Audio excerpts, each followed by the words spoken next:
So my first recommendation of horror films you should watch is Alien, the classic science fiction horror movie from Ridley Scott. If you haven't seen Alien before, for some bizarre reason, it's a slow, atmospheric horror following a group of workers who land on a planet and come across a strange, derelict spacecraft. A parasitic creature has apparently killed everything on that ship, and this creature then starts preying on the humans. It has this wonderful sense of cosmic chance. You have this completely random intersection of different beings just so happening to come across each other. Nothing about this bizarre ship is explained, and it leaves this fantastic mystery that adds to the horrors of the unknown universe. That is until Alien Covenant came out and ruined it all. Honestly, the only good thing about Alien Covenant was that they put the original Alien back into the cinema when Covenant was being released. Since this is such a well-known movie, I'm going to presume everyone watching this video has already seen it. If you haven't, go and watch it right away. Consider this spoiler-filled from here on out. I absolutely love this film. The entire movie has such a thick atmosphere that, despite all of its imitators, has never been replicated. It has this oppressive, claustrophobic feel to it. In every scene, Ridley Scott tightens the screws and pushes that tension higher and higher, and he doesn't give you a moment's rest.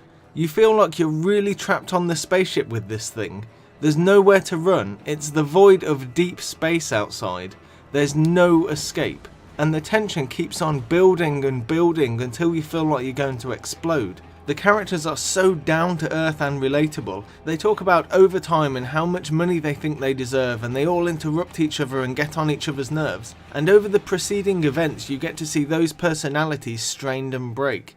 Each of the characters has a strong personality, and this comes both from the amazing Dan O'Bannon script and the brilliant performances of the actors. There isn't a weak actor among them, and they all have subtleties and quirks that make each character stand out. You can see Ripley is trying to keep her composure, but you can tell at any moment she's going to crack. The design of the alien was groundbreaking for its time. It had this smooth, domed head, and if you look closely you could see a skull inside.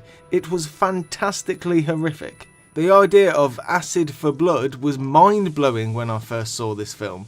The alien itself is still referenced when artists are concepting creatures for movies to this day, and the grungy, retro-looking set design has been imitated to no end over the years, and with good reason. It looks brilliant. For the longest time I have always viewed Alien to be superior to the sequel. However, I saw them both recently and now I'm not so sure. They both have their flaws, but at the climax of Alien I thought the creature itself felt too human. It walks upright and I could tell it was a guy in a suit, and it sort of broke the illusion a little for me. Blasphemer! You are to be stoned to death! On the other hand, in Aliens, the creatures have such an alien way of moving. They're hiding in the walls, crawling on the ceiling. It's great. I'm aware Aliens is more of an action film, but it still has some horror elements, and I'd highly recommend it as a double feature along with the first. The action scenes are really well shot and full of tension. The practical effects are beyond compare, and Michael Biehn is brilliant. And I'm not just saying that because we're best friends. At this point, I'm not sure which one of them I'd say I liked the best. It depends on my mood. I can't choose between them, and you know what? I don't have to. I'll watch them both. Fantastic! If you're watching either of these films for the first time, I would strongly suggest you watch the theatrical cut first. Even Ridley Scott said the theatrical cut of Alien is the cut he is happy with. They really wanted him to make a director's cut for the DVD, so he just threw in all the scenes he originally cut out. The Alien director's cut really messes with the pacing, and it becomes quite clunky and drawn out towards the end. The Aliens director's cut adds in scenes with the colony before the Marines get there, so it actually ruins a lot of the tension of the first half of the film.